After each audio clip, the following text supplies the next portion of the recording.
Hey, good morning, Wolfpack. Hey, guess who's in the house? Yeah, Mr. Martin here. Mr. Martin. Whoa, hello.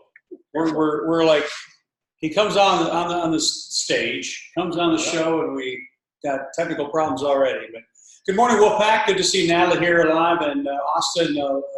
Who else? Alyssa, Kiara, Crystal. Good to see you here this morning. Hey, Mr. Martin's with us today, and I thought, hey, could you just open up with us a little bit? And I know we got some internet issues going on now anyway, but that's not why I kind of wanted you to come on and join our virtual piece. But what's going on? We've got some new Chromebooks coming in. What can we look forward to? What's on the horizon in the area of tech field going on here at G2S? Anything you want to share? I think one of the big things, new Chromebooks. A lot of students take home new Chromebooks. They work, wonderful little devices. Got nice tablet features on there. Touchscreen, I think, if I'm correct. A lot of neat little things on there.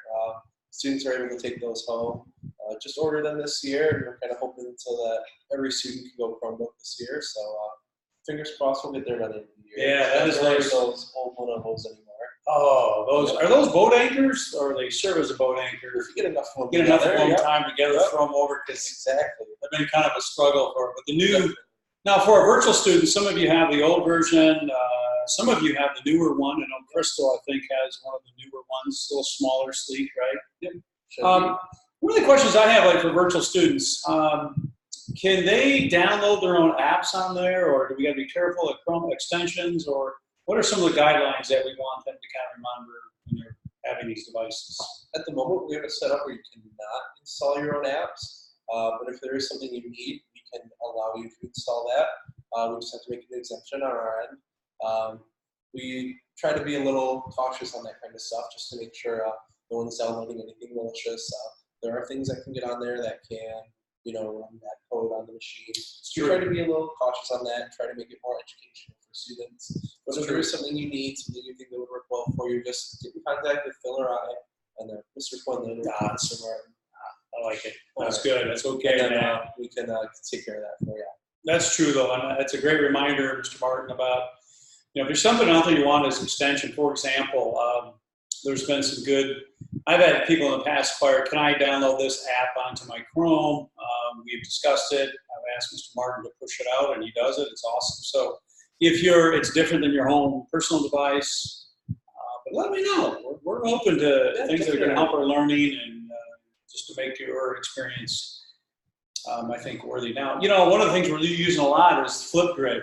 We're going to be using, I didn't even think about Flipgrid. It has its own extension, I think. I'm pretty sure there's another tool that I'm going to be using. I don't know the name of it right now, but we're going to use it for podcasting or voiceover for video. I got 2 projects going on now. So there are those kind of extensions out there that if you want, you can. Hey, by the way, we should, maybe you and I should bring your own coffee, since this is the virtual learning cafe, right? So next time we'll open up we'll have a little barista back here, right? But, speaking of that, got one more question for you, Mr. Martin. But, one of the things we're doing also is trying to connect with you off campus. So if there's anything other than what we're doing here, I know Crystal, we've talked about getting a group down in Oceana County. We've got to bring out some more students on board there. So Mr. Bartlett will be going down there a little bit and kind of having our own cafe gatherings and meetings. So looking for that. But I'll be going to the Red Rooster Thursday. So I'm pushing that out to everybody. I've got about 4 students meeting now. So any of you who want some additional help face-to-face, I'll be down at the Red Rooster tomorrow at 1 o'clock p.m. Red Rooster tomorrow at 1. So you're all invited to come on down. If you do show up, buy a cup of coffee. Pretty good deal, isn't it? I think I like the sound of that. Yeah, so it just makes our kind of connections a little bit more meaningful. So seriously, that goes for everybody. So come on up, Crystal. I'm just kidding. If you want, be down there to meet you. Also, Mr. Martin, anything else that we need to see to be on demand right now? We got people knocking the door. What else, anything that you see, maybe kind of give us a little teaser that you see out there in the virtual world or the technology world, like VR or what's the one about intelligence? Artificial intelligence, yeah. How that's impacting learning. Anything you want to add? I just put them on the spot. I didn't know I was going to ask them that. I really like that you touched on virtual reality.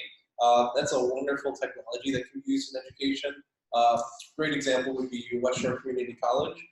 Through the CTE program and the welding program that they have there, they have virtual welders. So it's a whole machine. Really? You put on a mask, you can see what you're welding, you have tools that you interact with. It's all virtual, but it gives you the same feeling of actually welding something, but in a virtual space. I know that the health class out there, I believe with Miss Fuhrer in CT, she was doing virtual reality to kind of help students do, they have the surgery simulator. Oh, and my so goodness. students can put on the virtual reality headset, have the controllers, and pretend to do surgery. So they literally are on a virtual, it's like almost like augmented reality too, right? Where Exactly. I've got my object and I'm actually performing some type of dissection or work on it with my goggles on, right? Yep, exactly. Wow, and this is what I'm glad you mentioned that. And for most of you may not know this, but we have a Plato course that's virtual. And I haven't explored it yet, but it was one of our new pieces this year. So I do have a couple goggles that I'm also purchasing an additional one. So for those who may want to take that for an enrichment class, that's a possibility. So Mr. Kyle Martin was our surprise guest today. So good to have you on board. Thanks for having me. Man, awesome. And I know he's got things to do, people to see, but if you need any techniques, he's the man. He's the man behind that makes our virtual learning program go pretty well too. So thanks for joining us, man. Thank you for having me on. Awesome. So Have a great one. you too, bud. Well, you'll see Mr. Martin around if you have any questions. He's been very helpful for us in getting us on board. But hey, good morning, everybody. We've got Alyssa in Austin. You're out there? Yeah, she's in the bathroom right now. That's all right, man.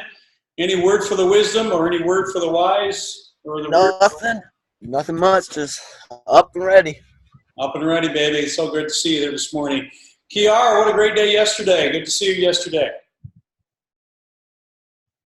You know one thing about Kiara and Crystal.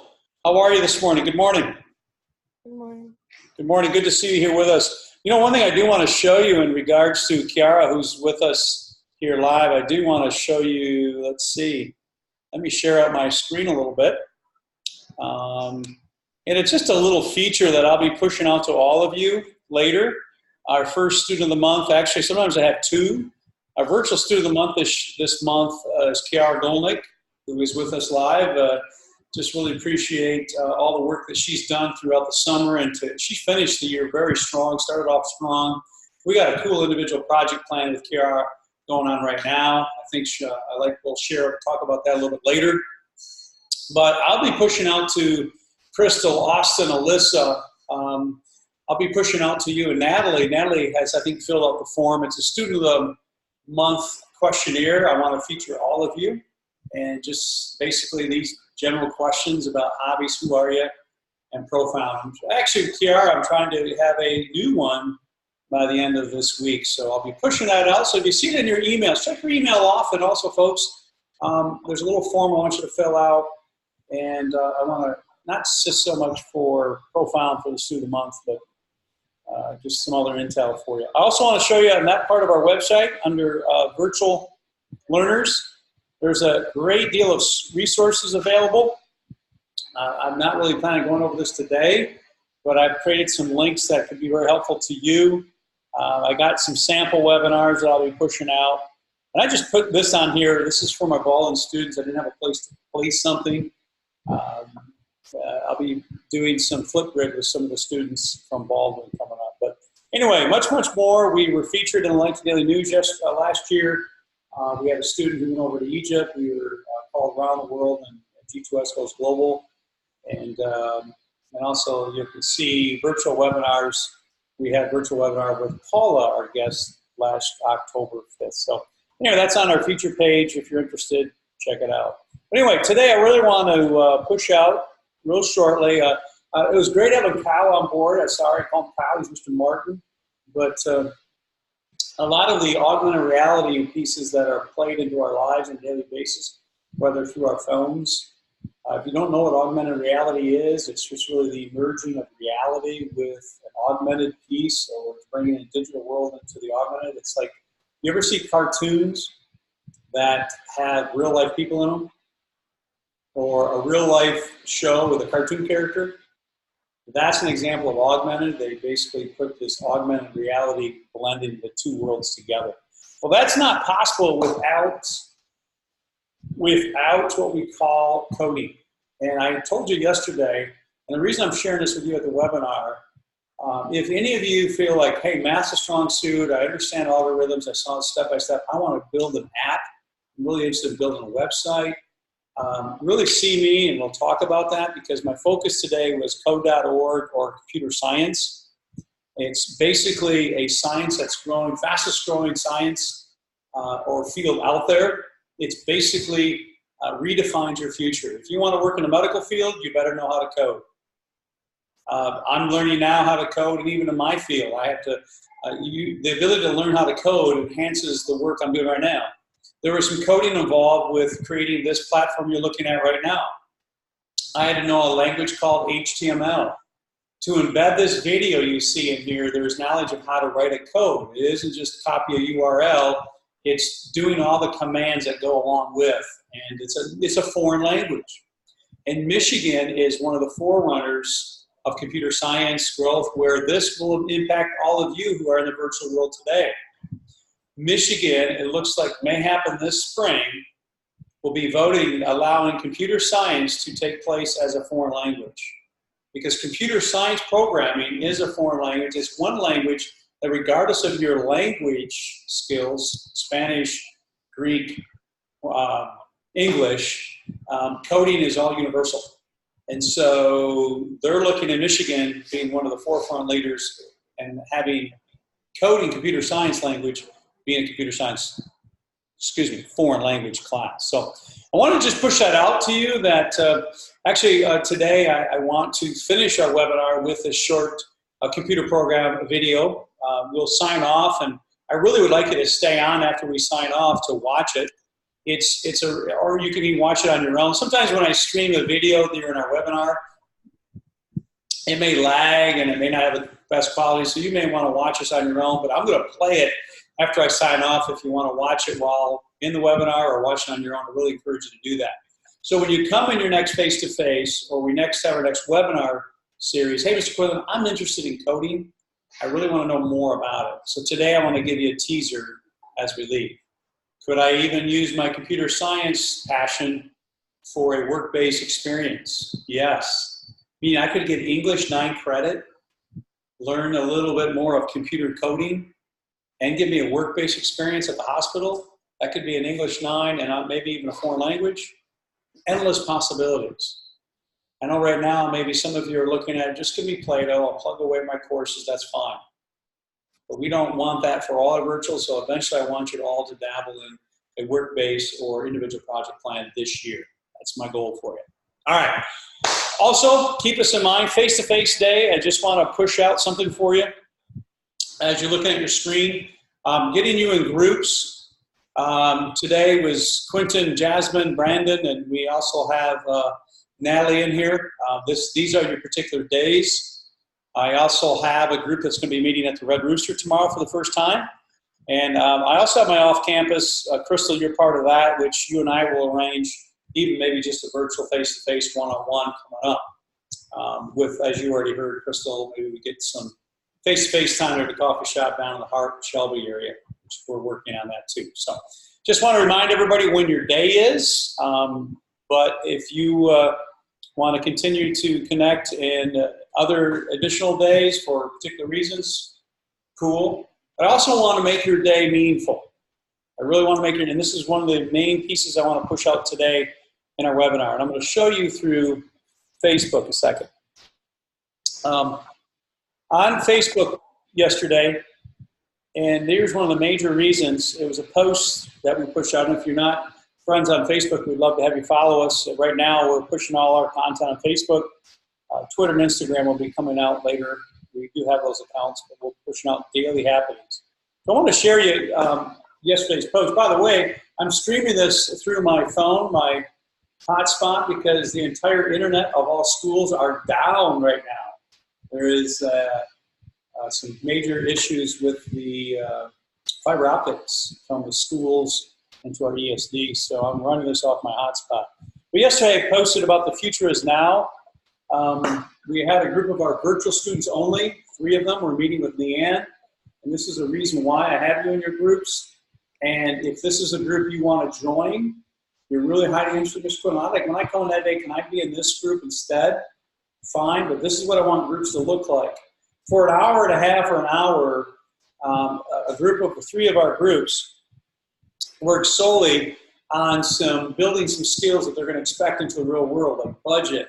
Leanne's going to expose them even, they're going to do some, what do they call it, some field trip / opportunities where they go out into the public, and she's going to be working with those students who are my Tuesday group.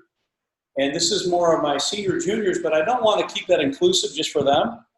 If you really feel that, hey, I'd like to be a part of this group, there's only 3 today, but normally there's 6 in the group, let me know. Because they're doing a lot of planning for their future. I was really impressed with what they did yesterday, and just wanted to kind of support that with what's the importance of our groups, why we do those, what do we do in those groups that I normally don't get. Because being in a virtual setting, like you are right now, staying connected is vital to your improvement and to your success. If you know, somebody say I can do it on my own, there isn't one thing you can do on your own. I'm sorry, you may disagree with me, but think about it. Any successful person, any successful organization, any successful team cannot go alone. I mean, we like to work alone at times. I do too. I like to be alone at times. Absolutely.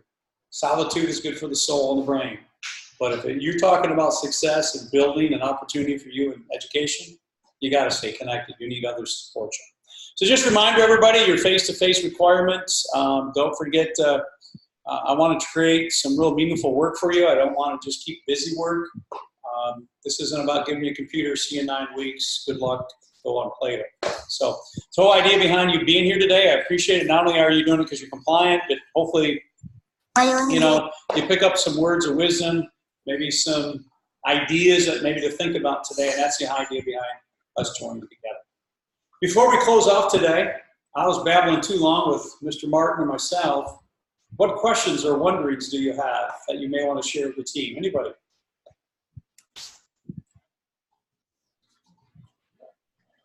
I heard a note. Also, keep in mind, it goes for Crystal, Kiara, Austin, Alyssa, and even Natalie, who's in here. I forgot to put it up there today. If you need to see me just for today, since it's not up there, just text me or send me an email. I check those often. So if you need to have an individual, Crystal, I'd like to connect with you one more time this week, just one-on-one, between now and Friday. Hopefully we can do that just to see how you're doing. Okay? All right. Hey, I want to leave everybody with this, and you're welcome to sign off. It's purely up to you. If you want to stick around and watch, I'd love for you. We're not done with this coding or this computer science piece, because it is also a Plato class, and it's also, if you want a job shadow or you're really curious about, can I hang out with somebody for a little bit at a time, maybe twice a week, and get credit for it and learn something about computer science? Because I didn't even touch on why do I have to know computer science? Where do I see it in my work? And if you don't know, then you want to stick around and watch us either on your own or as I stream it out. If no further ado, I'm going to push play. We're going to watch. I'm going to sit and watch this for a little bit off to the side. If you'd like to, stay on board and watch it. It's basically computer science programming, why we need it. Until tomorrow, everybody, thanks for being here. Keep in touch. When you grow up, Olivia, an astronaut. I want to be a fashion designer. A basketball player. I want to be an actor. A doctor. A teacher. A chef. An artist. What do you want to be when you grow up? A mermaid. Do you know what a computer programmer is? Yeah, no. No. I think it's something that has codes and is able to decode a mystery. I think that they... Wait, what? Computer programmer? Yeah. Teaching possibly the stupidest thing in the entire universe, a computer, how to do something. By the time I'm 8 and a half, I want to have app on the App Store. We have to do a lot of programming. You gotta have the graphics, and then you have to program those graphics. Programming is one of the only things in the world that you can do where you can sit down and just make something completely new from scratch, whatever you want. You have to like program everything and be like, blah, blah, blah, blah, blah, blah, blah, blah, blah, blah, blah. If blah, blah, blah happens, then blah, blah, blah, blah, blah will happen. A lot of the coding that people do is actually fairly simple. It's more about the process of breaking down problems than, sort of coming up with complicated algorithms as people traditionally think about it. That's what's really fun, because it's like, I think that I should make it where this one, if someone hits it turns into a giant gorilla and runs and starts shooting a gun out of the wall. When you're playing an app, you're just doing it for fun, and when you're making an app, you're making it for other people to enjoy. Early thing was actually using software to decide when the classes in my school would meet, and that put me in a position to decide which girls were in my class. I've always loved making graphics because I think 8-bit is kind of cool, but I've always liked the HD version. So yeah, my favorite thing about making apps is definitely the graphic designing part of it. I really like to do the graphics. It's really, I just kind of bond with that. I don't know, I just have a thing for it. It's fun. The first program I wrote asked things like, what's your favorite color? Or how old are you? I first learned how to make a green circle and a red square appear on the screen.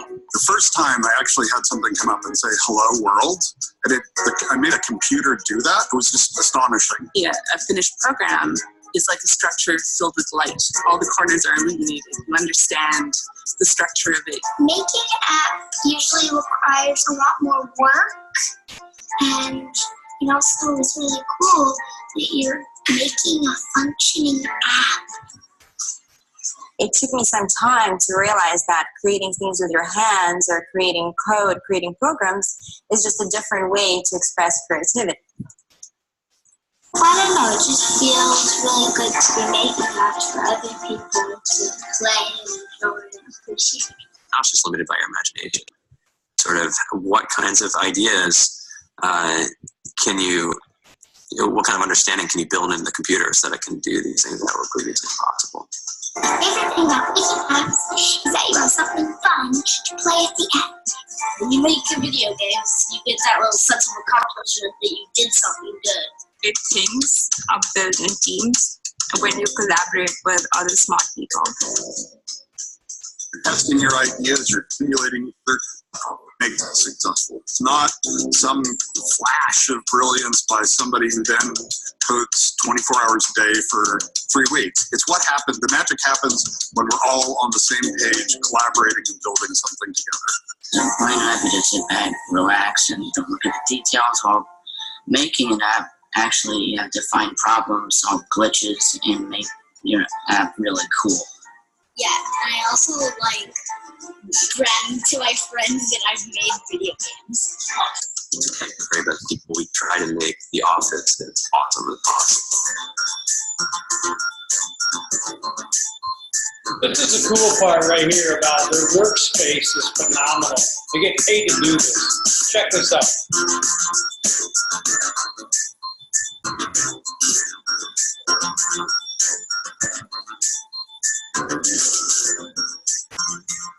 A fantastic chef. Free food. Breakfast, lunch, and dinner. Free laundry. Snacks. Even places to play and video games and scooters. There's all these kind of interesting things around the office and places where people can play or relax or go to think or play music or be creative. All the other kids are like, whoa, you can make an app? And then I was like, yeah, sure can. And then everyone was like, computers are everywhere. You want to work in agriculture? Do you want to work in entertainment? Do you want to work in manufacturing? It's just all over.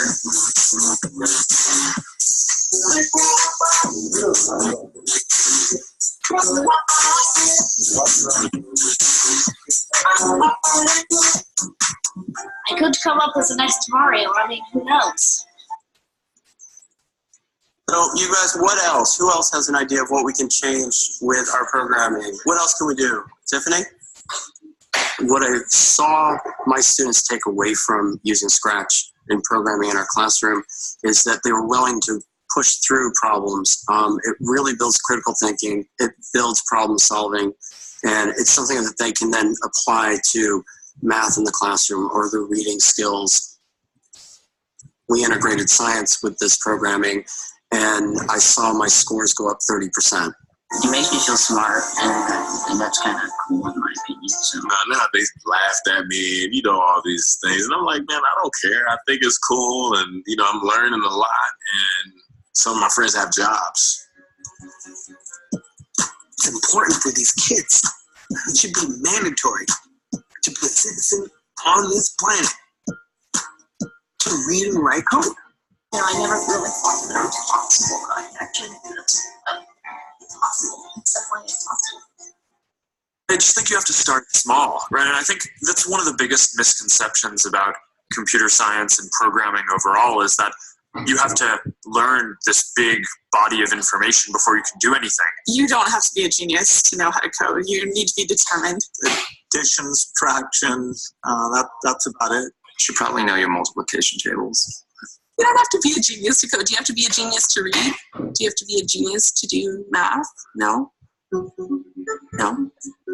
You're trying to make a lot of money, or whether you just want to change the world, computer programming is an incredibly empowering skill to learn. To be able to actually come up with an idea and then see it in your hands and then be able to press a button and have it be in millions of people's hands, I think we're the first generation of the world. That's really important. Programmers of tomorrow are the wizards of the future. You're going to look like you have magic powers compared to everybody else. I think it's amazing. I think it's the closest thing we have to a superpower.